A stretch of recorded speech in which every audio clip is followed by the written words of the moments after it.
I hired a PI to find out my sister was having an affair. I am a female private investigator, now based in North America, who was born in a European nation to a very tiny hamlet with a population of fewer than 20,000 people. My brother and I were born 9 years apart from each other. My brother and his wife have been together for more than 8.5 years. They are both in their 40s and do not have children. This occurred around 4 years ago, before to the pandemics. They are both engaged in professional activities. He is a lawyer who works in a well-known cabinet, and she is a practitioner certified nurse who works in the same cabinet. Both have achieved great success. They had just purchased their first house, and she has been off birth control for it than 4 months. Everything seems to be going quite nicely. They were anticipating the birth of their first child towards the end of December 2016.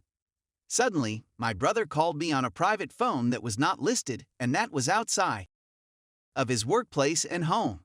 I was taken aback when I learned that he had requested my assistance in investigating his wife.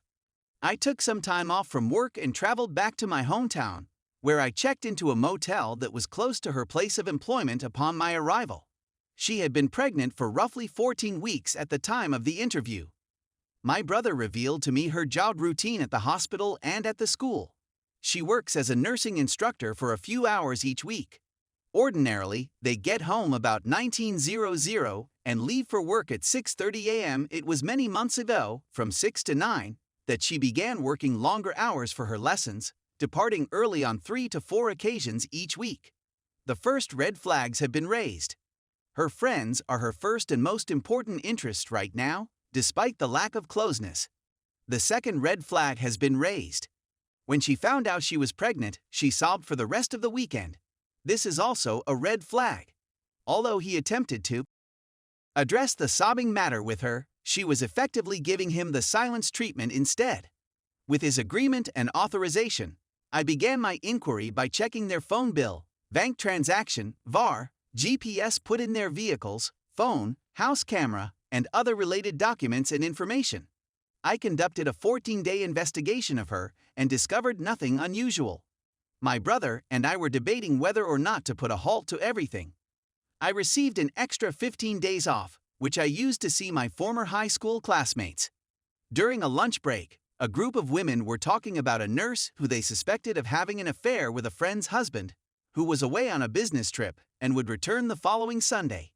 I genuinely inquired as to his identity and the nature of the task he was engaged in. He was representing a huge medical supply company, and he was able to acquire his whole identity. I waited an hour before asking the females whether they knew the name of the girl in order to avoid suspicion. They were unaware of her identity, but they were aware of her moniker, which was similar to my sister-in-law's.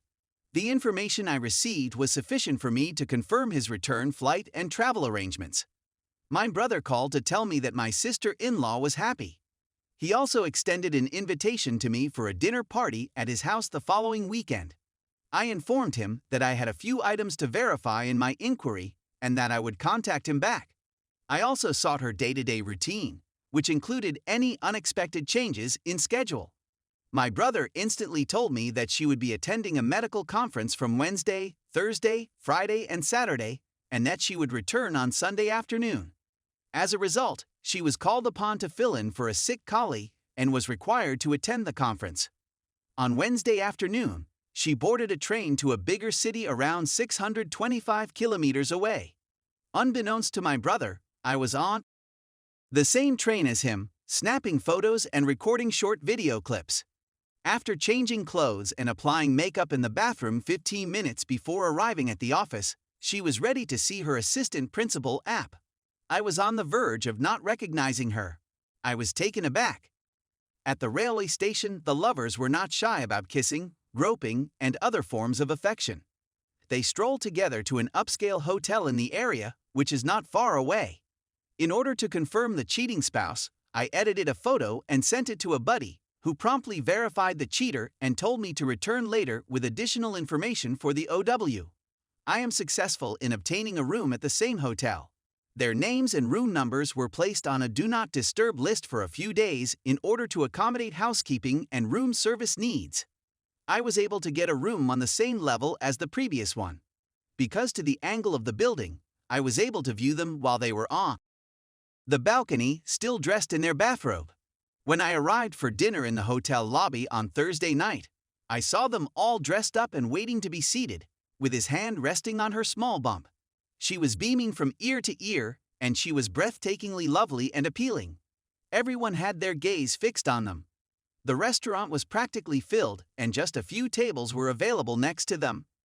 We were able to see one another with considerable ease.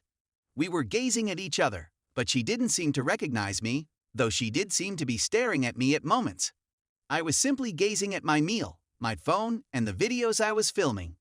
I'm not sure what she was thinking since she didn't recognize me right away. We had not seen each other in the previous 3.5 years. My hair was styled in a variety of colors and lengths, and my clothing was something that I would never wear in a regular situation if the opportunity presented itself.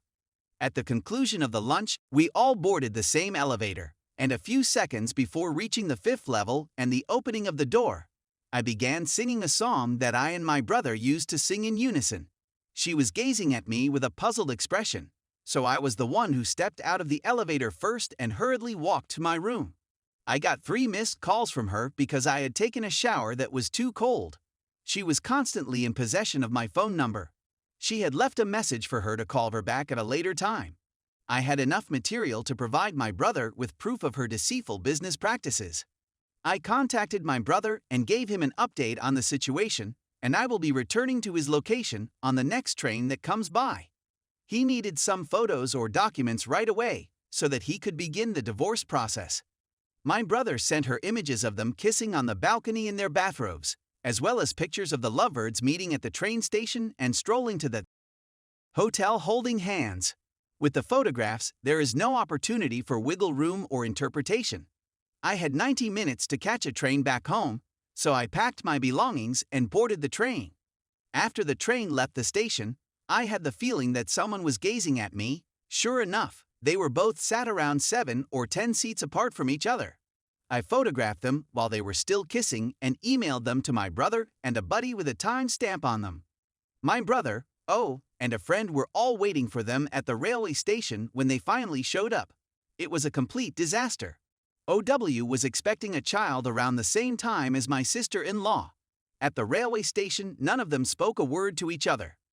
My brother and I decided to take a taxi back to our house. Her items were being packed at the time of writing. He sent her a text message alerting her of the location of the store where they would be shopping. The STI/STD test came back negative. AP was the biological father of the unborn kid, not him. It took 4 months to complete the divorce process. He divorced her based on the adultery provision in the divorce agreement. 2 years later, he met a wonderful lady who became his wife. There is still no kid. I am still employed by the same legal firm. His ex-wife did not get alimony since, in Europe, if you can prove adultery, the cheater loses everything, including his or her legal and financial rights. The responsibility for child support does not fall on his shoulders. In a modest apartment with her kid, she prepares to leave the country by herself. Her AP was able to reunite with his wife. She has contacted my brother on several occasions, requesting an open dialogue to explain herself, but he has always declined, believing she would never be sincere. She wanted to reconcile with him, but he was adamant about not having any discussions with her. Those were his last words to her as they approached the train station. The divorce petition will be served next week. According to AP, the relationship between EA and PAs lasted around 2 years.